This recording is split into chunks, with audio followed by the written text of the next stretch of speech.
Bonjour à tous, Victor Penin pour le Halo Magazine. Aujourd'hui, le Halo TV vous emmène à la rencontre de Jan Palach, jeune étudiant pragois qui s'est immolé par le feu sur la place Wenceslas un certain 19 janvier 1969.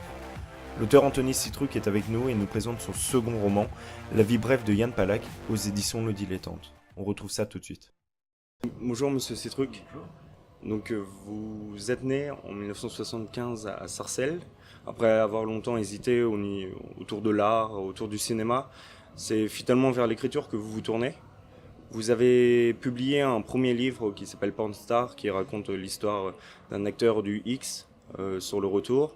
Donc voilà, et vous venez avec un second ouvrage qui s'appelle La vie brève de Jan Palach. Est-ce que vous pouvez nous en dire plus? Qui est Jan Palach?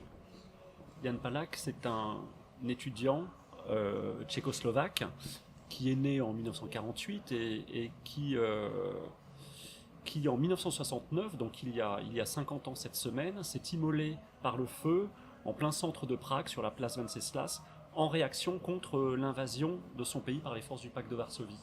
À cette époque, en 1968, quelques mois avant, il y a eu ce qu'on avait appelé le printemps de Prague, la parenthèse enchantée de libéralisation du communisme. Et en août, pour réprimer le printemps de Prague, les forces soviétiques avaient envahi le pays. Donc lui s'est révolté contre ça, il s'est immolé par le feu en janvier 69. Donc justement, il s'agit du 16 janvier 1969. Il est décédé à l'hôpital de la suite de ses blessures 3 jours plus tard, donc le 19 janvier. Nous allons bientôt commémorer durant cette semaine les 50 ans de la mort de Jan Palach. Quelles ont été les conséquences après son acte? Alors, les conséquences immédiates, c'est il y a eu une grève de la faim, il y a eu des manifestations dans les rues, il y a eu les obsèques avec des centaines de milliers de personnes dans les rues. Donc les conséquences immédiates étaient énormes. Très vite, le pouvoir a tenté d'étouffer le nom de Jan Palach. Ça a été très rapide. Alors, l'année 69, on trouve encore des poèmes, on trouve un astronome qui nomme un astéroïde du nom de 1834 Palach, en hommage à Jan Palach, donc. Mais très vite, on étouffe son nom. 2 ans après, on déplace son corps, on déplace son corps dans un autre cimetière, on fait fondre la dalle qui avait été sculptée par un sculpteur qui s'appelle Olbram Zubek, et on déplace cette dalle et on la fait fondre. Et puis on arrête tous les journalistes qui en parlent, toutes les personnes qui vont mettre une fleur à l'endroit où il s'est immolé, tout ça pendant 20 ans. On essaye d'étouffer son nom et on l'oublie quasiment. En tout cas, le pouvoir l'oublie. Pas forcément les citoyens, mais ce nom n'existe quasiment plus pendant 20 ans. Et donc, aussitôt, c'était perçu comme plutôt une volonté d'éveiller la population ou un geste de détresse? Alors, c'est ça qui est assez intéressant, c'est ça qui me fascine chez lui, c'est que il avait le désir, comme vous le dites, d'éveiller les gens. Il voulait réveiller le peuple qui l'entourait. Donc le peuple s'était résigné à cette invasion. Le peuple était en pleine léthargie, je reprends ces mots, et donc il souhaite réveiller tout le monde, et c'est ce qui fait la force de son acte, contrairement à, par exemple, Mohamed Bouazizi, qui a été qui a lancé le démarrage de la révolution tunisienne. Mohamed Bouazizi, c'était un acte désespéré. On lui demande à Mohamed Bouazizi de vivre comme un rien et lui refuse, il ne peut pas s'y résoudre et il s'immole. Et ce n'est pas le cas de Palach. Palach, lui, il veut réveiller les gens, il donne tout ce qu'il a, c'est-à-dire sa vie. Il est jeune, il a 20 ans, il est à l'université, il a une petite amie, il a une mère, un frère, tout va bien pour lui. Et il donne tout ça, il sacrifie tout ça pour réveiller son peuple. Ça ne marche pas tout de suite, le réveil mettra 20 ans, mais en tout cas, voilà la force de cet acte. Alors, il faut savoir qu'il y a eu plusieurs tentatives, près de 30 qui ont été notées, qui sont retenues aujourd'hui, de tentatives de suicide public par l'immolation. Quelle a été en fait finalement cette vague de suicide? C'était pour imiter son acte de bravoure ou pour justement aller dans la continuité de cet acte de contestation? Alors, dans les années 60, on s'immole énormément. À partir de 63, avec le moine vietnamien Thich Quang Duc, On s'immole très fréquemment, on a 10 ou 20 fois plus d'immolations dans les années 60 dans le monde que dans les années 50. Pour ce qui est de Prague, on a trois personnes, donc Jan Palach le 16 janvier, on a Jan Zajíc le 25 février et Ivan Plosek le 4 avril. Ce sont les trois noms que la Tchécoslovaquie retiendra, puisque les autres personnes qui se sont immolées avaient des problèmes professionnels, personnels, psychologiques, et on admet plus ou moins aujourd'hui que leur geste n'était pas forcément politique. Il y a quand même une autre personne que l'on retient, qu'on redécouvre depuis la fin des années 80, c'est Richard Zwick, le Polonais, qui s'est immolé en septembre 68 contre l'invasion soviétique, justement. Et lui s'immole dans un stade devant 10 000 personnes, mais son acte est immédiatement étouffé par le pouvoir, et on n'est même pas sûr que Palach lui-même en ait entendu parler. Et donc justement, les noms que vous me disiez tout à l'heure, ce sont des jeunes Alors, à chaque fois. Jan Zajíc est très jeune, il a 19 ans. Alors lui, il est étudiant lui aussi. On n'est pas sûr qu'il connaisse Jan Palach. En tout cas, il a participé aux grèves de la faim qui ont suivi la mort de Palach. Par contre, Plosek, en avril, c'est un monsieur d'une quarantaine d'années. C'est dans une autre ville qu'il s'immole. Et voilà, il est déjà un petit peu plus âgé que... C'est plus un étudiant, lui.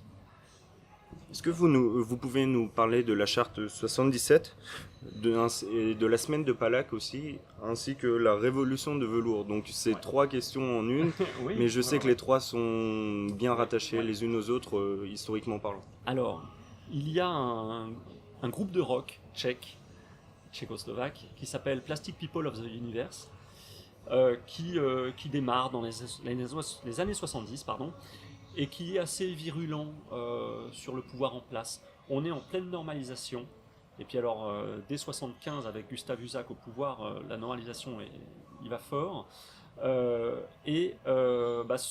groupe de rock est carrément censuré. Et il y a des dissidents, notamment Václav Havel, le futur président, qui lance ce qu'on appelle la charte 77, donc c'est une pétition pour retirer la censure qui frappe ce groupe de rock. Cette pétition va durer assez longtemps, et on en arrive à la deuxième partie, ce sont les membres de cette charte 77, qui, en janvier 89, pendant ce qu'on appelle la semaine Palach, décident de commémorer les 20 ans de l'acte de Jan Palach, et déposent des fleurs, place Venceslas, là où il s'est immolé, en haut de cette place, au pied des marches du musée. Et ils étaient une quinzaine à faire ça, ils ont été arrêtés. Le peuple n'a plus vraiment peur à ce moment-là. Il y a déjà eu Solidarnosc en Pologne, on sait bien que le gouvernement soviétique n'est plus forcément prêt à entrer avec des chars et des militaires et à envahir un pays. Donc le peuple se révolte, et on a une quinzaine de personnes qui sont arrêtées, 1500 personnes dans les rues la semaine suivante, qui se révoltent contre les arrestations, qui se révoltent pour Jan Palach, pour sa mémoire. Et en fait, quelques mois plus tard, ce n'est pas forcément la conséquence, mais c'est une graduation, quoi. Ça grimpe peu à peu. On a ce qu'on appelle la révolution de velours, c'est-à-dire vers novembre-décembre, à peu près au moment de la chute du mur à Berlin, on a le pouvoir communiste qui tombe, tout simplement. Et Václav Havel qui prend le pouvoir. Donc Václav Havel, ancien dramaturge, dissident, poète, etc., et qui prend le pouvoir, et qui dit d'ailleurs face à la foule, qui dit devant nous s'ouvre une époque dont rêvait Jan Palach, et c'est à nous de réaliser ce rêve. Donc Jan Palach est présent jusque dans le discours de Václav Havel qui fait suite à la révolution de velours. Au début de votre livre, vous expliquez que Jan Palach est influencé par d'autres personnes, des homonymes, enfin au moins du même prénom, Jan. Vous pouvez expliquer pourquoi et quelles sont ces influences? Alors, ce ne sont pas forcément des influences, mais ce sont pas des influences pour son acte en tout cas, mais ce sont certains héros tchèques Jan, c'est le prénom Jean, donc c'est un prénom assez commun là-bas, mais il y en a trois, enfin deux à part Jan Palach. Il y a Jan Opletal qui est mort en 1939, tué par les nazis lors d'une manifestation, et Jan Hus, le héros tchèque, qui est mort en 1415 sur le bûcher. Et c'est l'historienne Catherine Murphy qui dit que pour les Tchèques, il y a 3 noms qui sont synonymes de démocratie et de liberté. Ce sont Jan Hus, Jan Opletal et Jan Palach.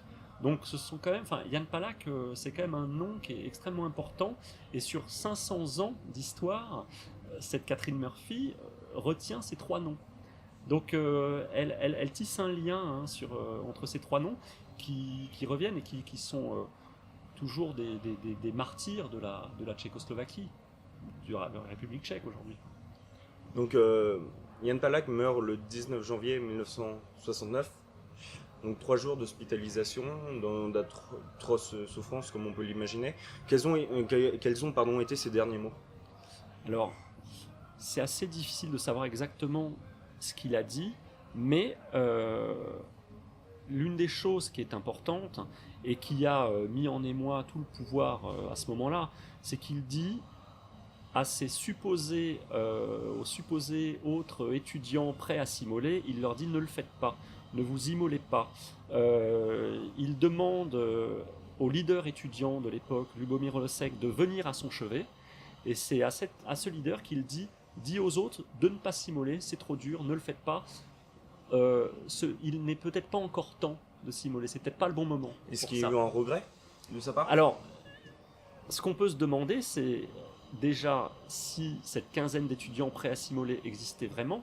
Alors la STB, la Sûreté d'État, n'a jamais trouvé la moindre preuve sur ces étudiants. Je rappelle que Jan Zaïk, qui s'est immolé un mois plus tard, ne connaissait pas Jan Palach.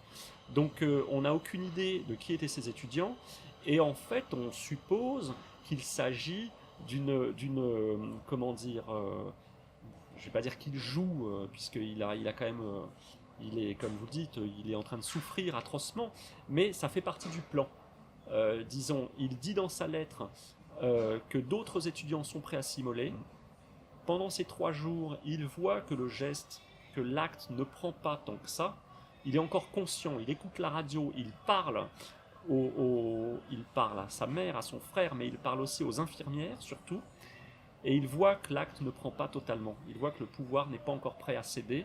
Et donc, il fait croire que d'autres étudiants qui étaient prêts à le faire, il fait croire qu'il leur parle et qu'il leur adresse ce message.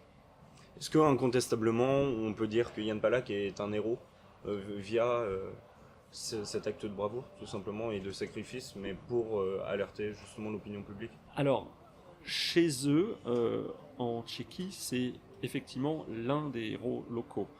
On parle d'une personne extrêmement importante dont ils vont fêter les 50 ans de la mort. Ils vont fêter ça sur plus d'une semaine. Tous les jours, il y a à Prague et ailleurs des événements pour commémorer cette mort. Des concerts. Vous y serez, je crois. J'y serai, ouais. Je pars mercredi là-bas. Je vais passer 6 jours là-bas et j'ai un programme assez chargé, justement. Je vais essayer de faire un peu tout, dans plusieurs villes. Et donc oui, c'est vraiment le héros local. Il y en a d'autres, mais moi j'étais allé déjà la première fois que j'y suis allé, alors c'était pas la première fois que j'allais à Prague, mais la première fois que j'y étais pendant la semaine, ce qu'on appelle la semaine Palach, c'était en 2012, et c'était les 43 ans si je me souviens bien, et il y avait déjà à l'endroit où il s'est immolé des fleurs, des poèmes scotchés sur les murs, des photos sur sa tombe. À Prague c'était pareil, énormément de bouquets de fleurs. Donc c'est un personnage qui est extrêmement important et qui est d'autant plus important que c'est un peu considéré comme l'enfant de la Tchécoslovaquie, l'enfant qui s'est sacrifié pour tout le monde, qui s'est tué pour les autres. Donc effectivement, c'est le héros là-bas. C'est l'enfant de tous les Tchécoslovaques. Oui, et en plus de ça, quand il dit que d'autres torches vont suivre, tout le monde s'imagine perdre un enfant. Tout le monde se dit mon fils, ma fille peut s'immoler demain. Donc tout le monde le ressent. Jan Palach culpabilise tout le monde et terrifie tout le monde. Chaque personne, chaque habitant tchécoslovaque de l'époque a peur pour ses enfants. Donc oui, c'est le héros et c'est l'enfant de la Tchécoslovaquie. Donc il y a de l'adoration pour l'acte et aussi de la méfiance pour ses chers. À l'époque, oui, il y a une grande peur pour... voilà, on ne sait pas qui sont la quinzaine d'étudiants dont il parle dans sa lettre. Donc tout le monde en a peur, effectivement. On se dit, la première chose, on se dit c'est pas possible, un truc pareil, c'est pas possible. Et puis on culpabilise, on parle dans un court-métrage de Raymond Depardon, on parle de cortège de la culpabilité, donc toutes ces centaines de milliers de personnes qui accompagnent Palak jusqu'au cimetière. Et puis on a peur parce qu'il dit que dans 5 jours, d'autres suivront mon exemple. Donc effectivement, tout le monde a peur là-bas. Du coup, ma question est celle-ci, pourquoi aujourd'hui Yann Palak, notamment en France, n'est pas si célèbre que ça, contrairement à d'autres actes de bravoure qui ont été, je dirais, réalisés par d'autres jeunes étudiants, notamment par exemple le jeune étudiant chinois à Tiananmen. Je pense que déjà, le printemps de Prague et l'invasion soviétique du mois d'août 68 ont été plutôt oubliés en France. Il y a quelqu'un qui m'a qui m'a demandé pourquoi l'invasion soviétique qui avait lieu au mois d'août s'appelait le printemps de Prague. Donc une personne qui confondait les deux. C'est dire vraiment ce qu'il en est aujourd'hui. On oublie un peu ce que c'est. Même à l'époque, hein, le printemps de Prague, même les mouvements de gauche hein, étaient plutôt hostiles au printemps de Prague et on en a peu parlé de cette invasion soviétique. Donc Yann Palak, quelques mois plus tard, on en parle ici. Il fait des couvertures, il fait la une du Monde, la couverture de Paris Match, on en parle beaucoup. Et puis, on l'oublie. Alors, on l'oublie. Il va y avoir une chanson d'Adamo, il va y avoir un film qui vient dans les années 80, mais qui n'arrive pas jusqu'à nous. Il y a eu, il y a quelques années, une série télé diffusée sur Arte, quand même. Mais c'est vrai que ce nom-là tombe un petit peu dans l'oubli en France. Néanmoins, on le voit actuellement avec, par exemple, le mouvement des Gilets jaunes. On voit quand même que sur les réseaux sociaux, la moindre personne, je prends l'exemple du boxeur récent, le type qui a boxé des flics, sur des réseaux sociaux, on parle de Yann Palak. Pour parler de lui, on dit c'est le Yann Palak français. Alors, un abus de langage. Bah, probablement aussi. Parce que déjà Yann Palak fait du mal à lui-même uniquement, il culpabilise les autres, le message n'est pas le même, la méthode non plus. Après, bon, est-ce que ce monsieur qui boxe des flics, après, est-ce qu'il a raison, tort ou quoi, je ne vais pas forcément entrer là-dedans, mais bon, Yann Palak, voilà, ça n'a pas grand-chose à voir avec Yann Palak, effectivement. Puis l'autre n'aurait peut-être pas été gilet jaune, en plus. Yann Palak, alors, je pense que le message de Yann Palak, c'est pour ça que ce mouvement des Gilets jaunes, dans un sens, je le trouve assez sain. Après, casser des voitures ou tabasser des flics, c'est pas forcément la bonne chose à faire, mais ce mouvement est assez sain parce que ce que disait Yann Palak, c'est qu'il faut non pas. Tout le monde ne peut pas, vous parliez de Tiananmen, tout le monde ne peut pas faire face à un char, c'est pas quelque chose d'évident. Tout le monde ne peut pas prendre une mitraillette et entrer dans la résistance pendant la Deuxième Guerre mondiale. Mais ce qu'il dit, lui, c'est qu'il faut quand même conserver cet esprit de révolte, il faut s'indigner. Il ne faut pas tomber dans un confort ou dans une léthargie, il faut continuer de se révolter. Et c'est là que je trouve ce mouvement des Gilets jaunes relativement sain, c'est que face à quelque chose d'injuste, il faut s'indigner. Indignons-nous face à quelque chose d'injuste, et c'est vrai qu'aujourd'hui, dans le monde, il y a beaucoup de choses qui le sont injustes. Après, de là à dire qu'on a un Yann Palak, encore une fois, Yann Palak n'était pas un désespéré. On n'est pas dans le cas d'une personne qui se suicide face à Pôle emploi. C'est quelque chose de très différent. D'accord. Le mouvement est différent. Comme ça a pu avoir lieu. Voilà. L'autre chose qui est particulière aujourd'hui, c'est qu'il y a une tendance à récupérer par l'extrême droite, une tentative de récupération par l'extrême droite de la figure de Yann Palak. Il y a prochainement un concert en France et en Italie, par exemple, avec un concert organisé par l'extrême droite à Vérone en l'honneur du cinquantenaire de Yann Palak. Or, Yann Palak, je rappelle que même s'il était contre l'invasion soviétique, Yann Palak était pour le printemps de Prague, qui est un mouvement de gauche. Ce n'est pas un mouvement d'extrême droite, loin de là. Loin de là. Le printemps de Prague n'a pas vocation à sortir du périmètre communiste. C'est juste un communisme un peu plus light. On parlait, je lisais dans un journal récemment, communiste 2.0, pour prendre des termes actuels. Donc c'est un communisme plus light dans lequel on enlève la censure et où on autorise les étudiants à voyager en Occident. Donc voilà, l'extrême droite, Yann Palak, c'est totalement faux, c'est une incohérence totale. Donc voilà, le Yann Palak aujourd'hui, on en parle, il est connu, mais il n'est pas forcément compris, à mon sens. Et à votre sens toujours, est-ce que ça devrait être un modèle pour la jeunesse? Alors, pas au point d'aller s'immoler. Par contre, je pense que voilà, son message est toujours d'actualité. Yann Palak serait vivant aujourd'hui, il serait horrifié par ce qu'on peut voir. Euh, Aujourd'hui, oui, ce qu'il dit, c'est de ne pas céder au confort, à la léthargie, qu'il faut continuer de revendiquer. Voilà, on a le droit de revendiquer, on a le droit de se révolter, et il faut le faire. L'autre fois, il y avait Macron qui disait à un jeune garçon, je sais pas ce que le garçon lui a dit, Manu, je sais pas quoi, il lui disait, ouais, la révolte, tu vas d'abord passer tes examens et tu te révolteras après. Mais c'est indécent de dire une connerie pareille. C'est pas possible de dire ça parce que non, on se révolte maintenant si c'est injuste. Il n'y a pas besoin de passer les examens. Une fois qu'on aura passé les examens, c'est trop tard. On entrera dans la vie active et on sera dans ce confort que critiquait Yann Palak. Donc non, révoltons-nous, indignons-nous.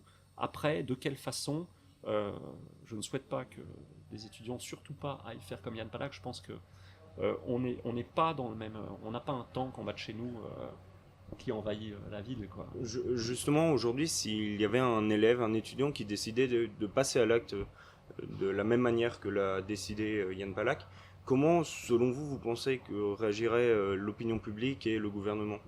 Comment ce serait perçu?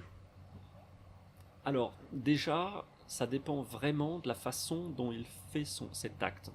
Encore une fois, Yann Palak le fait au bon moment, avec la bonne lettre qu'il laisse, le bon message. Donc c'est pas évident d'avoir toutes. Enfin, les étoiles sont réunies, j'aime pas trop parler comme ça, mais voilà. Donc ce n'est pas évident. Encore une fois, Yann Zaïk, celui qui s'immole le 25 février, a été totalement oublié.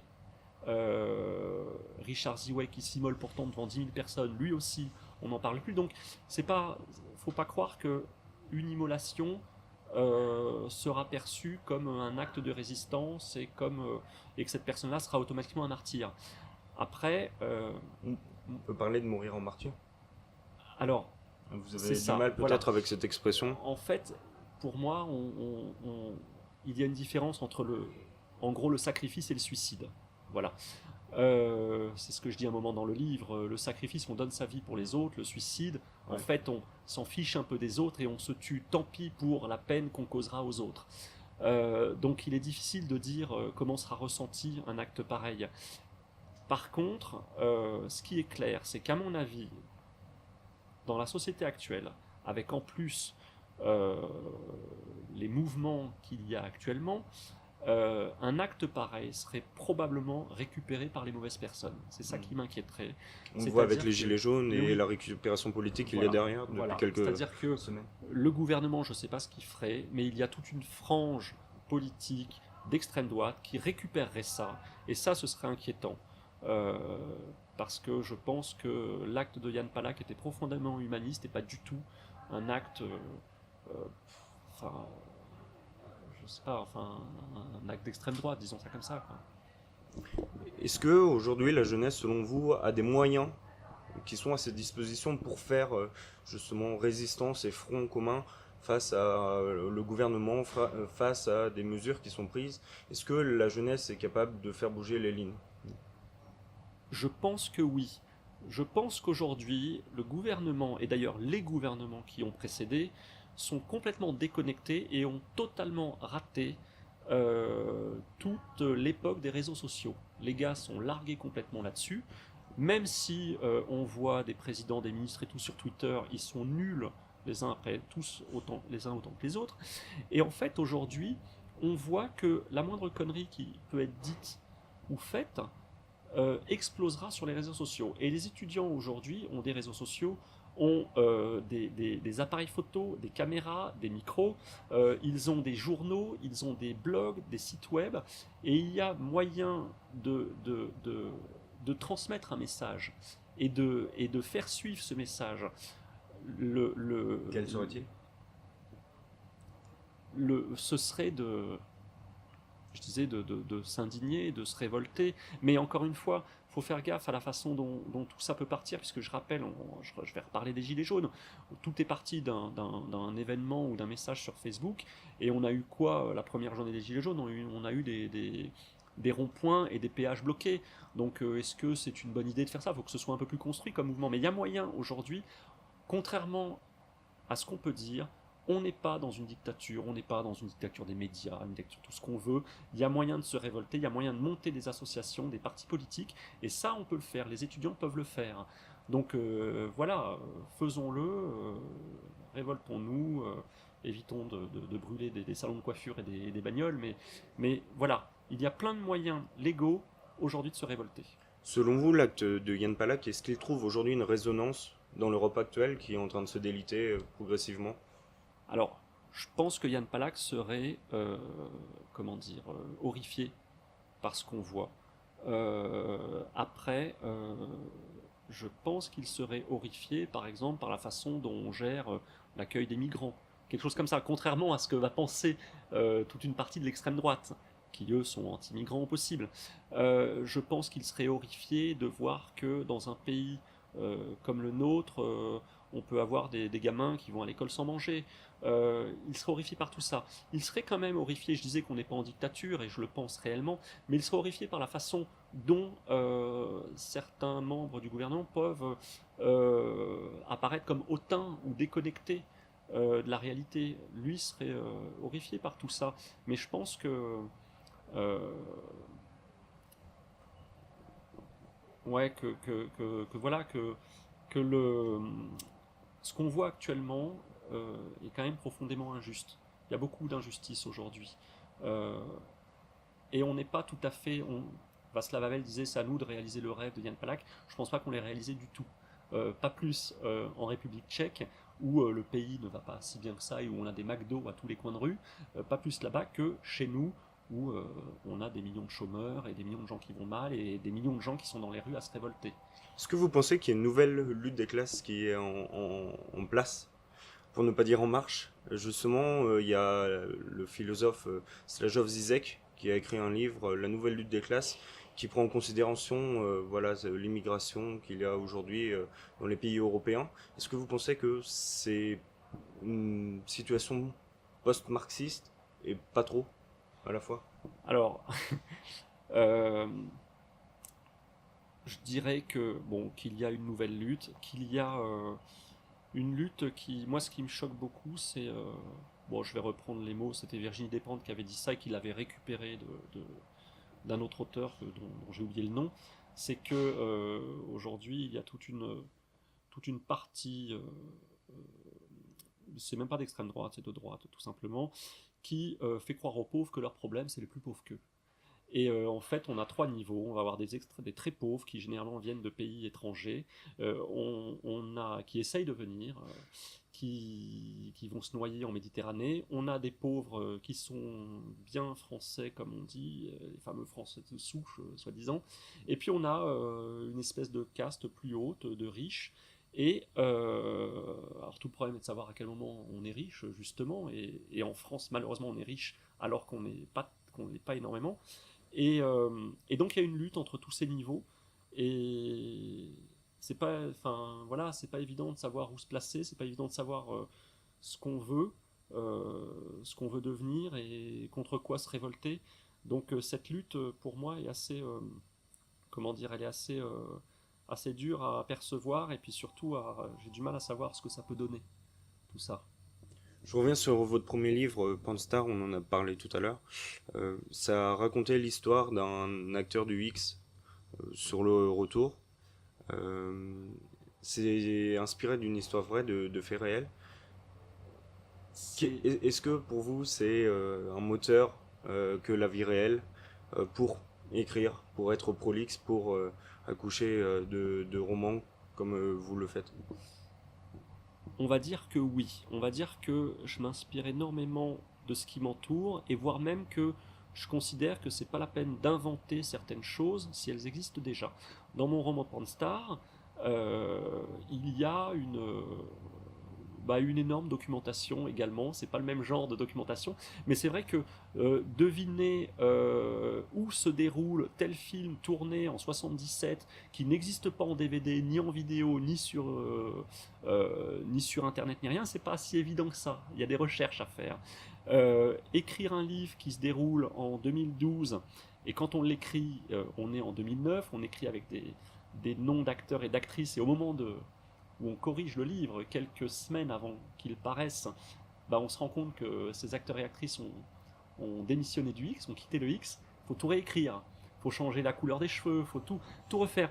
Donc voilà, moi j'aime m'appuyer sur la réalité, et puis j'aime bien surtout flouter ce qui est réel et ce qui ne l'est pas. Pornstar, il y a du réel, et puis il y a un personnage central qui est imaginaire, mais qui s'inspire de plusieurs personnages réels, là aussi. Euh, L'acteur qui souhaite quitter le X et qui, dans Pornstar, trouve un rôle dans un film traditionnel, s'inspire par exemple de Sébastien Barriot, qui à un moment a voulu quitter le X pour faire des one-man shows, et qui a d'ailleurs eu énormément de mal et est retombé dans le X peu à peu. Donc voilà, j'aime bien m'appuyer là-dessus. Dans Palak, c'est un petit peu différent, le concept est différent. L'époque également, même si dans les deux cas, finalement, il y a quand même un petit peu un sujet de société. Mais Palak, pareil, un narrateur qui est imaginaire, mais qui s'inspire énormément de moi, qui a un enfant du même âge, qui a un boulot similaire, etc. Donc j'aime m'appuyer là-dessus, ouais.